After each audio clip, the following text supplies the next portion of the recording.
Let's get into it. Soul Not For Sale podcast. Coach Colin here. There is a tactic that is used over and over and over again, and it's used mainly by the left nowadays. It's subtle, but once you see it, you are not going to be able to unsee it. Joe Rogan and his guest, they talk about it, and this conversation reminded me of a clip from Rush Limbaugh, just talking about this so beautifully, so comedically, so ahead of his time.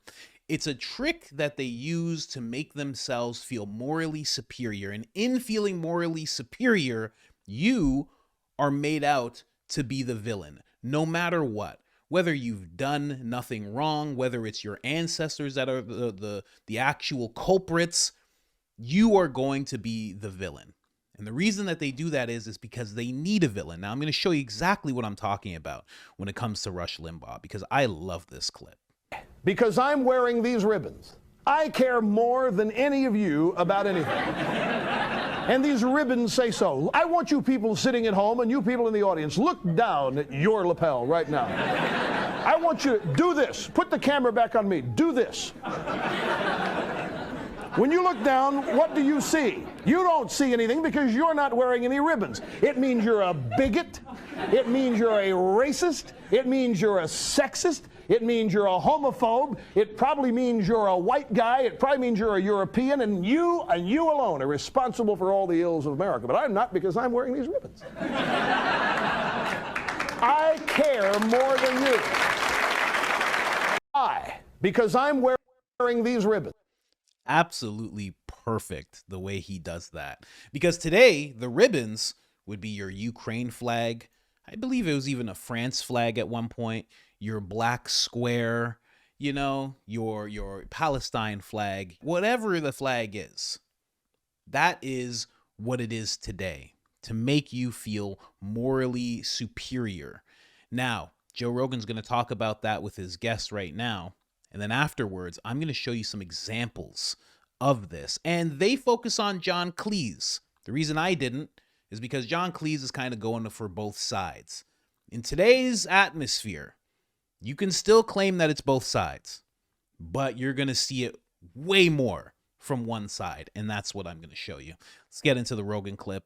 There's this woman, Corey Clark, who sent a survey to every psychology professor in the US and asked them questions like, what is more important, the truth or ensuring that equity is promoted?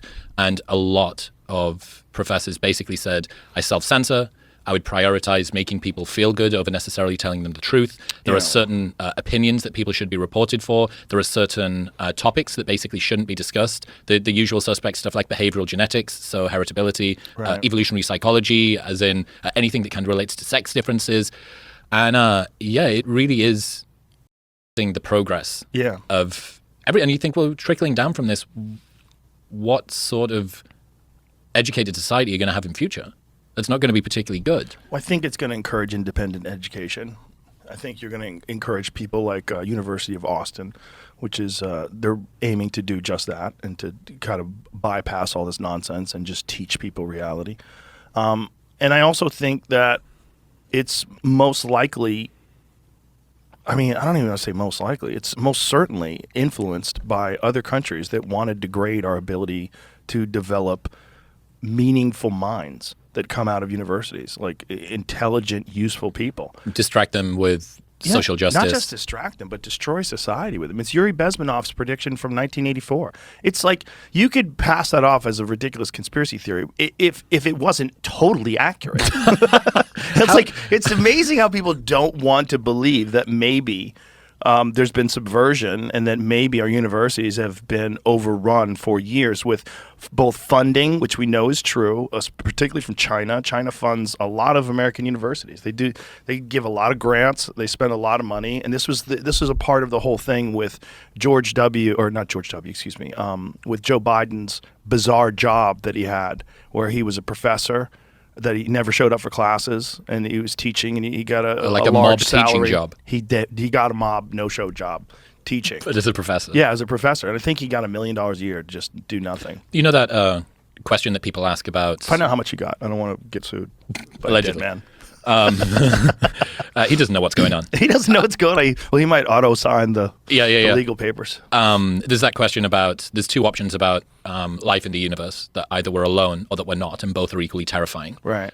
I feel like it's the same when it comes to Western anti-Westernism. Yeah. And you say, either we're doing it to ourselves or we're not. Right. And both are equally terrifying. Yeah. You know, you're being puppeted by this nefarious foreign power, or you're just turning around and kicking the ball into your own goal over and over again. Well, I think people will turn around and kick the ball into their own goal, but I also think they're being helped. I think there's a substantial amount of this that just works automatically. It preys upon really weak minds, and particularly bullies and mean people who want to find other people that they can hate to justify like whatever virtue they believe that they have above those people, and they'll use it to hate. And John Cleese made a great video about this, why extremism is so interesting. It's on my Instagram. I reposted it the other day. Someone posted it. We'll give them credit for it. But it's a great clip from John Cleese from 30 years ago. Prophetic. And in pre-social media. There's no social media at this time. And he essentially nails what's going on with both the right-wing extremists and the left-wing extremists. It's the same thing. They're the same people. They're finding a thing. Click this. We've heard a lot about extremism recently, a nastier, harsher atmosphere everywhere, more abuse and bother boy behavior, less friendliness and tolerance and respect for opponents. All right, but what we never hear about extremism is its advantages. Well, the biggest advantage of extremism is that it makes you feel good because it provides you with enemies. Let me explain. The great thing about having enemies is that you can pretend that all the badness in the whole world is in your enemies and all the goodness in the whole world is in you. Attractive, isn't it?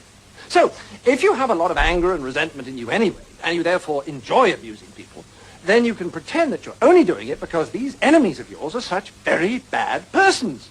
And that if it wasn't for them, you'd actually be good-natured and courteous and rational all the time. So, if you want to feel good, become an extremist. Okay. Now you have a choice. If you join the hard left, they'll give you their list of authorized enemies. Almost all kinds of authority, especially the police, the city, Americans, judges, multinational corporations, public schools, furriers, newspaper owners, fox hunters, generals, class traitors, and, of course, moderates. Or, if you'd rather be an extremist on the hard right, I bet the moderates are in there again. again. Get a lovely list of enemies, only they're different ones. Noisy minority groups, unions, Russia, weirdos, demonstrators, welfare sponges, meddlesome clergy, peaceniks, the BBC, strikers, social workers, communists, and, of course, moderates. And upstart actors. Now, once you're armed with one of these super lists of enemies, you can be as nasty as you like and yet feel your behaviors morally justified. So you can strut around abusing people and telling them you could eat them for breakfast and still think of yourself as a champion of the truth, a fighter for the greater good, and not the rather sad paranoid you really are. Seriously. Brilliant. Here's the thing about that. The only issue I have, I guess 30 years has really changed things, but also the Rush Limbaugh clip is from 30 years ago as well. More than 30 years ago, in fact. The fact that he says the BBC, maybe 30 years ago, he didn't realize that it's actually heavily funded by the government. And he says Russia, that's really changed in a lot of right-leaning people's minds as well. That's very much changed. And then he says peaceniks. Also, it seems like people on the right have become a lot of that in certain areas. You know, they'll abide by certain wars, but for the most part, they want to see that stop. And a lot of people are becoming non-interventionist. And then also he says the moderates. Now, right now in the West, or in America, people who are moderate are not looked at as bad. You know, there's the people who try to always point at both sides. Then there's the moderates who are just kind of in the middle, and they say, I take some from here, I take some from there. And people on the right don't seem to have an issue with that because those are people that they can speak to. Things have really changed from when this clip was taken. Funny enough, when you go to the whole both sides isms. But if you look at what Rush Limbaugh did, what he said is still incredibly true today. We just went from ribbons to, emojis. It's very interesting. Let's keep going. So good. Brilliant. Yeah, I remember. Pre-social media. But the dynamic is still the same, right? It's just amplified now so much so that it's a part of everyone's life. So many people's morality stands on the shoulders of somebody that's fallen behind, right? It's look at how bad that person is. You don't need to look at me. And I think that if people start pointing at out-groups and they bind their group together over the mutual hatred of an out-group, that's usually an indication. I'm like, I should look a little bit closer at you. Like, it might be a good example. Lizzo. Didn't think I was going to go there. Lizzo, talking about how she was in support of these bigger girls, and she was going to help their careers and give them a platform, presumably a structurally reinforced platform. Meanwhile, behind the scenes, she's body shaming them, she's starving them, she's not letting them have water, apart from when she makes them eat bananas out of the vaginas of Amsterdam strippers. Douglas Murray said that she thought that she could outsource eating fruit to somebody else.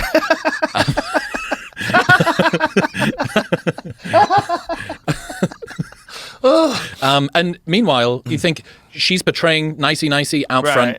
What's happening behind the scenes? Right. I remember this. This was pre. Want a cigar? Yeah, please. This was pre. Thank you. Pre-Trump Elon. Really pre-Trump Elon. And he was saying, thank you very much. And he was saying, what I care about is doing good, not the appearance of it. Yes. And he's discussing performative empathy in this way, this sort of sense that what's most important is to protect people's feelings. And I think that this really is a point, it doesn't matter whether you're on left or right, this is a point that you should care about because you want people to have some sense of transparency, legitimacy, they want to be telling the truth, you want to trust that what someone is saying to you is actually what they believe. Yes. And he said, what I care about is doing good, not the appearance of it. There are lots of people who are doing evil while proclaiming that they're doing good. And, you know, that's the same that you're talking about there with John Cleese. You're saying these people's morality will stand on the shoulders of others who have fallen behind. It's the same reason why if somebody's in the middle of a scandal, look at who comes out and twists the knife a lot. So you go, I wonder what's in your... It's the classic congressman that's got the anti-gay bill. Oh, yeah. Who's just... Gay as... Yeah. Glory holes and, you know, check his hard drive. That's the person whose hard drive you want to look at. Check his hard drive, yeah. So, it's just such an obvious warning sign to me that what's happening inside of someone is probably not that good. Yeah, I mean, if you're looking to destroy someone, particularly, like you're attacking someone online, particularly, almost all of those people are deeply broken. There's always some creepiness that lurks behind the scenes that you're trying to cover up for with your actions. Almost always. You're trying to put the light on this person. You're going to put the eye of Sauron on this person to keep it off yourself. I've seen that a lot of, you know, self-proclaimed male feminists. Sneaky. That I know to be creeps, you know? And I'm like, ew. And I'll see them attacking some other guy, and I'm like, oh, God. I don't dive in, but I want to sometimes. Man, I wish Joe would. I don't know how long you guys have been following Joe, but you go back into Joe's Twitter, you go to 09, 08. Oh, he's letting people have it in the comments section. Oh, that whole I don't read the comments thing. Oh, that didn't exist. That didn't exist in Joe's life back then. He would turn people out. It was crazy. You'd be like, the Fear Factor guy just told someone to F off? Some random guy? Charlie646 just got told off by Joe Rogan. What? It was the best. He was like a streamer. Sometimes you'd say something to him and during the podcast and he'd flip out on you. He'd do some stuff to you. It was on Ustream first. It wasn't back 08, 09, but around 09, like around there, he started streaming with Red Band. It was such a great time. But anyway, what they're talking about is very true. You know, again, it's funny because even as they're looking for examples, they're finding left-wing examples. But in the clip with John Cleese, he's trying to point out both sides. He's saying, oh, both sides are doing this. Both sides are very bad. You know, as much as anytime somebody takes that stance, I look at it and I go, I don't know. So where are you at? You know, because that's not a moderate. A moderate says, a moderate pulls from both sides. And then there's these other peoples that push away from both sides. And I don't quite know where those people are because they're never really clear about it. You know, at the end, he kind of slurs both sides and says, this is what you really are. And he calls them a name. Whereas an actual moderate wouldn't do that. They'd be like, well, I know there's good people here. I've seen them. I know there's good people here. I've seen them. I take these attributes and I want to go with both of those. And I'm hoping there's a candidate that's a mix of those things. Yeah. But he wasn't really on that train there. So going into this whole thing, showing the examples, Rush Limbaugh, rest in peace, the champion. Those of you that send me emails all the time comparing me to Rush Limbaugh, thank you very, very much. Do not think I'm worthy of that, but appreciate it nonetheless. You know, starting off with an example of this, this is Nick Shirley. I don't know if you know who Nick Shirley is, guys, but he's a young guy. I think he's 22. Great guy, great reporter. He goes around, he asks both sides questions. He's just trying to figure things out. He's been to Israel. He's been to the Ukraine. He's gone to the border where it was dangerous. He had to wear a bulletproof vest. He's had to do all sorts of things. He started where he was young enough that he had to have his mom walking around with him. And now he's on his own, and he's starting to feel the wrath of the left. Now, all this guy wants to do is ask questions. And this is how he's treated when he goes to this left-leaning rally. Attacked me the other day as I was here at one of their other protests.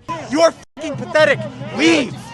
Fucking leave. So today we're going to be asking and talking to people here at this protest, interviewing them just like we always do here on the channel. You guys, I have a feeling today might be a little chaotic. Educator I have voices. every right to be here. Can you please I stop am following proud me? of the legacy of... How you guys doing? Hey, how you doing? Great. Running out of places to run? I ain't running out of nowhere to run. You're not welcome here. Hey, these are my steps just like they're your steps. Yeah, you're not welcome. Let me walk up these steps. I'm not touching you. Get the fuck out of here. What did I do? Get the fuck out of here. What did I do? Get the fuck out of here. You're trying to provoke people. Get the fuck out of I'm here. not provoking anybody. Get the fuck out of here. You can watch the Look at film this right man, here. he's provoked. He's the one who provoked Get me. the fuck out of here. What brings you guys out here today? They just said, look at this guy, he's provoked. As the guy who's a grown man decides to just get at this young guy who's just walking by him. Didn't even try to ask him a question. He's just trying to get by. People are blocking him.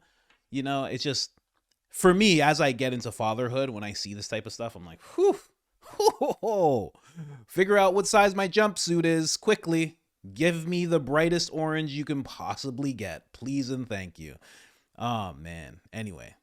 Hey, these guys are right-wing agitators. Don't talk to them. Don't. Donald Trump, he's a stupid bitch-ass motherfucker. Trump is a good soul, and he just wants what's best for our country. This crowd right here, these three people, they're following me around nonstop. Nick Shirley's him. Nick Shirley's the GOAT. That's what he is. He spreads the word.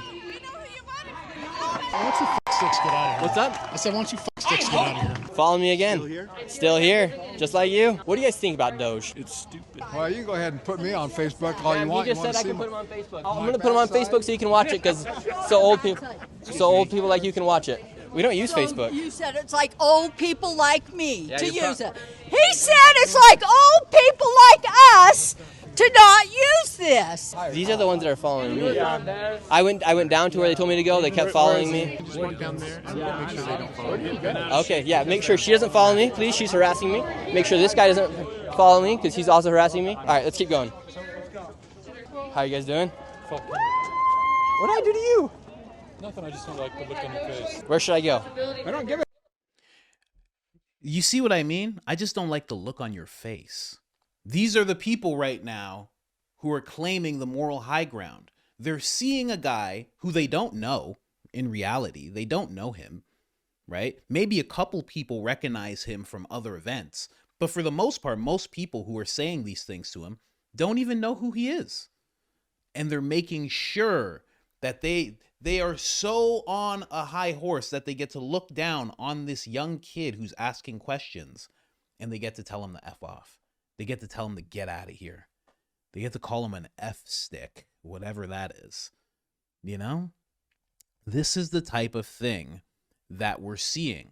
So again, you know, with Rogan's take on both sides, yeah, I understand completely, of course. And I even have an example of both sides for you. But I only could find one example of the other side. There are too many examples of this side. Somewhere else. Okay, then let me go. Go. Dude, are you kidding me? Go. Are you just trying to block where I'm going? Let me walk. Sir. Easy there, easy. See that, officer? Don't stick your thing in that they have every right to video just as much as you guys have every right to video, okay? Get out of here. Get the fuck out of here. Oh, man. Hey, give him his phone. Give him his phone. Leave him alone. You see how it works? Just a few years ago, she was probably holding a fist up and talking about how she stands with black people.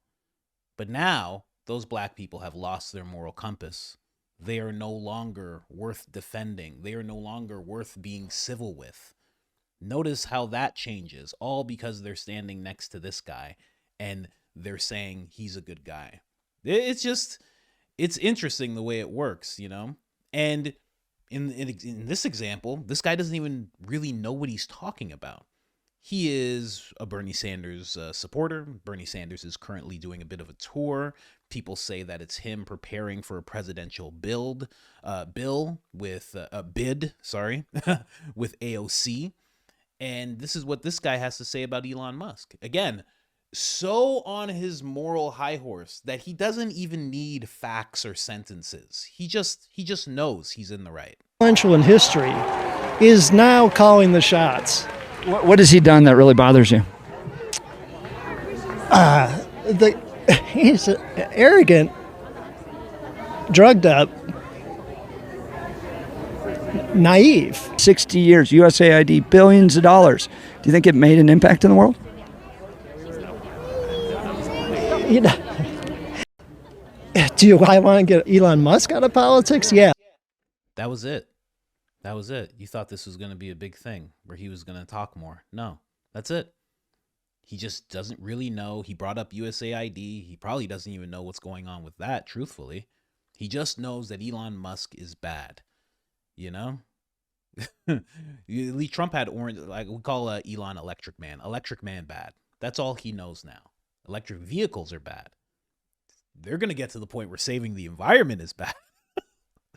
And that's how it goes. That's how the more once you are on the moral high horse, you no longer have to look down and know where you're going. You just get to trot through, just on the moral high horse, just trotting through, knowing that you're better than all the people who you pass by, because your horse has this rainbow colored mane.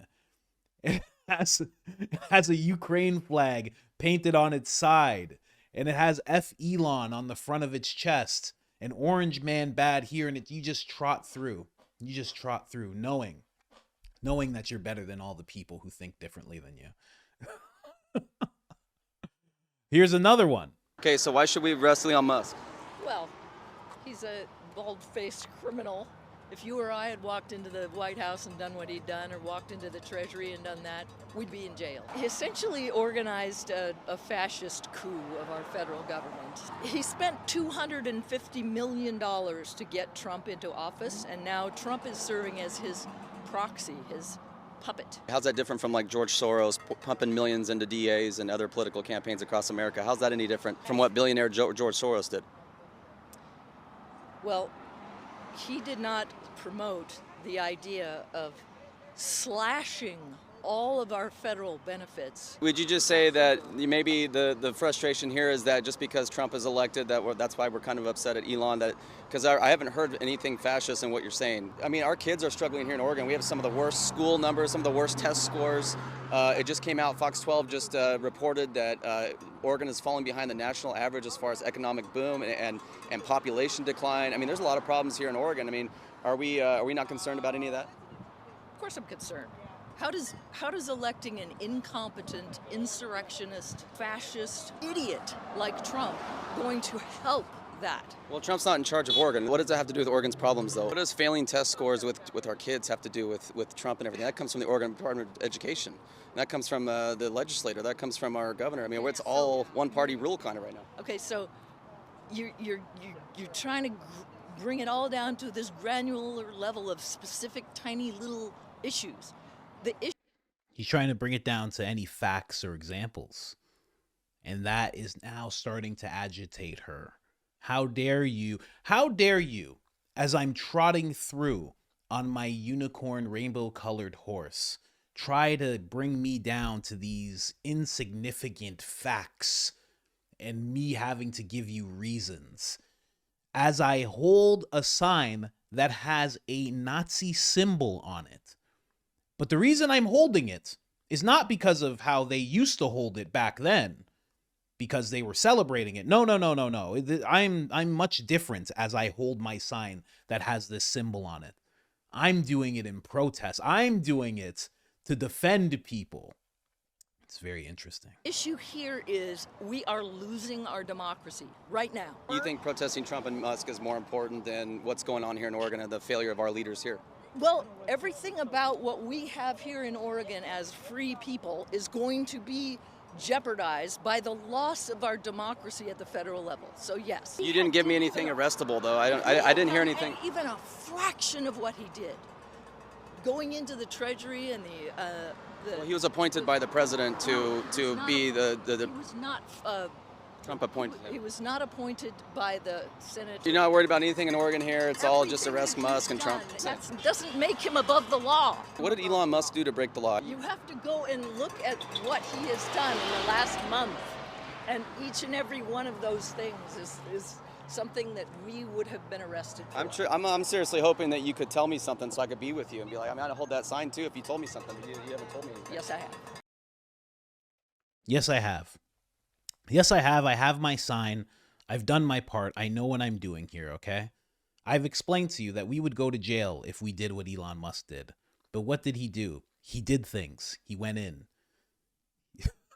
But that's all the explanation she needs. If she turns to the other side with the people with her and she says those exact same things, it all checks out because they are all on their horse, trotting through, not having to explain anything that they're saying. Again, and it doesn't just stop at, it doesn't just stop at being questioned and not having an answer and feeling good with your sign outside. It also spans to this, where the livelihood of someone could be threatened, and that's okay. I mean, this goes right back into cancel culture. Saying on my phone, I don't know, some of you know this on the iPhone, they've got that little stock app. I added Tesla to it to give me a little boost during the day. 225 and dropping. So, and if you own one, we're not blaming you. You can take dental floss and pull the Tesla thing off, and take out, just telling you. Saying on my phone, I don't know, some of you know this on the So he's celebrating Elon Musk's company possibly going belly up. It's not going to. And, you can be like, this is just a sad song for a billionaire. I understand completely. It's the fact that he's taking joy in something happening to someone. Because here's the thing. As much as it's Elon Musk and he's a billionaire, we've also seen this happen to you and I. You and I had those things. Ha! Well, they won't be allowed in grocery stores. Their choice. Ha ha ha ha. Oh, yeah. It doesn't stop. It doesn't stop at the billionaire. They're making it seem that way because the billionaire is the target this time. But, yeah, I mean, the same thing with Trump. Trump was getting arrested. We were all like, can that happen to me? And they're like, no. It won't happen to you. It's Orange Man. He's bad. We'd never do that to you. Oh, here's another example. Very interesting example here. Okay, so like what? Well, we could eliminate all voter registration laws. See, when Democrats get in charge, we try to protect voting rights. We don't make voting easier. Now, They protect voting rights. So he's putting himself in that position right away. That he and the other people on the left are all protectors of voting rights. It's not that they're frivolously allowing everybody to vote. No. They're protecting everybody's right to vote. They're just leaving in the fine print that anybody includes people who are here who are not actually citizens of America. all for voter eligibility requirements. We might disagree about what those requirements should be, but I'm going to say that there should be an age limit to vote. I might say 16, you might say 18, but I'm not going to say 8. Right? Mm-hmm. So we're going to agree that there should be voter eligibility requirements. But once you're eligible, why do you have to pre-register? Why is that even a thing? It wasn't a thing in this country at the founding. We didn't have voter pre-registration in 1787. We didn't have voter pre-registration in 1821. We only started having voter registration, generally speaking, after the Civil War. Why do you think that is? Because white people. I'm just guessing. That's what he's going to say. Do you think that's what he's going to say? Let's see. It's because a bunch of freed African slaves were migrating up north, and all of a sudden New York was like, we need some registration up in here, right? So, again, he's positioned himself on his dark rainbow-colored stallion. Okay? He's protecting voter rights, and the fact that there's pre-registration, well, that just goes right back to racism. Obviously, you should know that I'm going to say that. I have a white afro. I'm a black person, and I'm on MSNBC. And I have strategically behind me Bad Law, which is a book that I wrote. Oh, you should have known. That's on me, guys. That's not on him. I should have known, looking at all these cues that I'm seeing, that that's where he was going to go with that whole thing. And then you have the protests that are positioned to get at Elon Musk. They're getting him right here.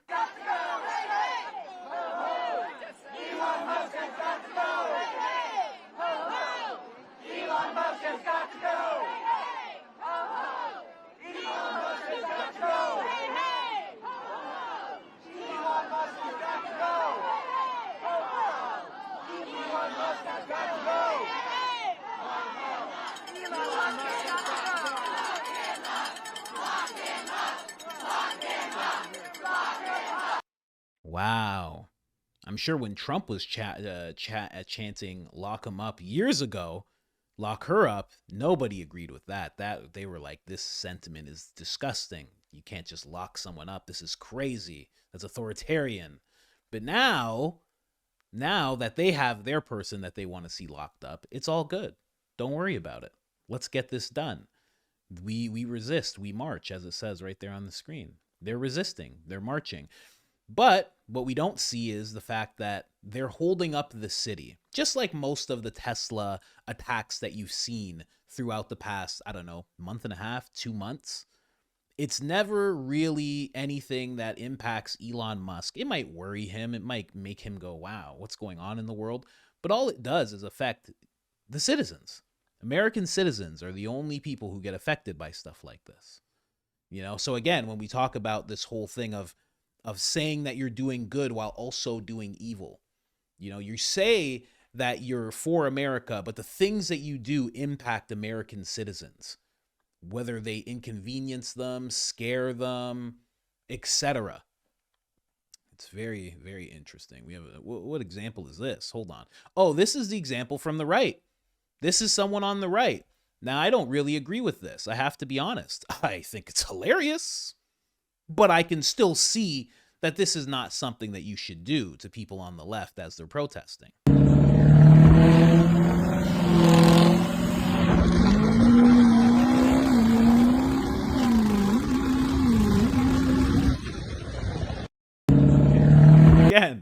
Again, I don't condone it. It's funny, but you shouldn't do that. Because you know that's meant to displace those people. That's meant to disperse those people. You shouldn't be doing that over and over again with this thick black chemical that's coming out of your car. Obviously, it's just smoke, you know. There's no serious malice with this whole thing, but it is just an example of that. He's looking at these people. Even the protester kind of said that these are paid protesters standing outside of a dealership. So all of a sudden it makes it okay to do that to them, you know? I found an example. Couldn't find any more, though.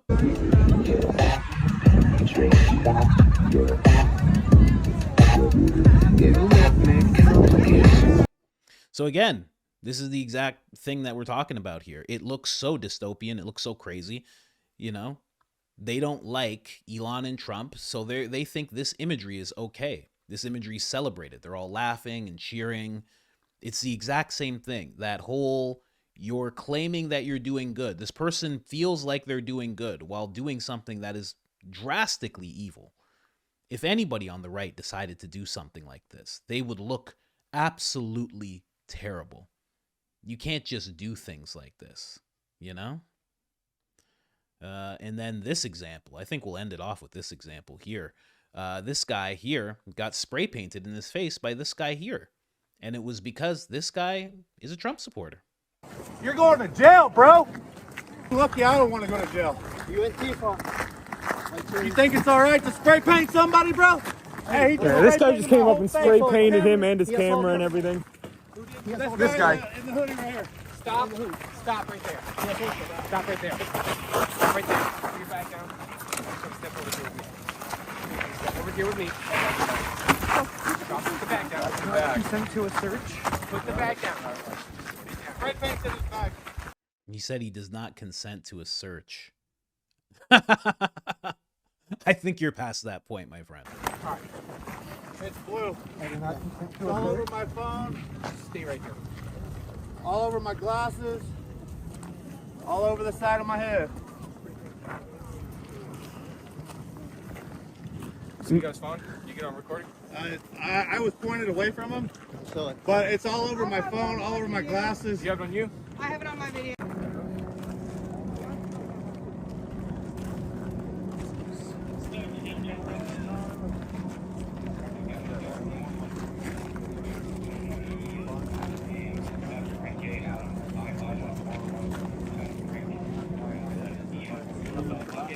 There we go. There we go. Gotcha.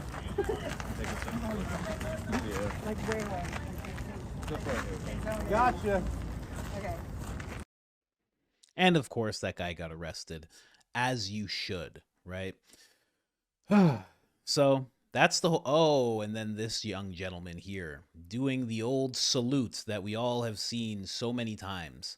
And he's doing it because he is protesting to free Palestine. So he is so in his moral, he's so high on his moral high horse, on the moral high ground. He's gone up the moral mountain so much higher than all of us that he's elevated to Nazi status.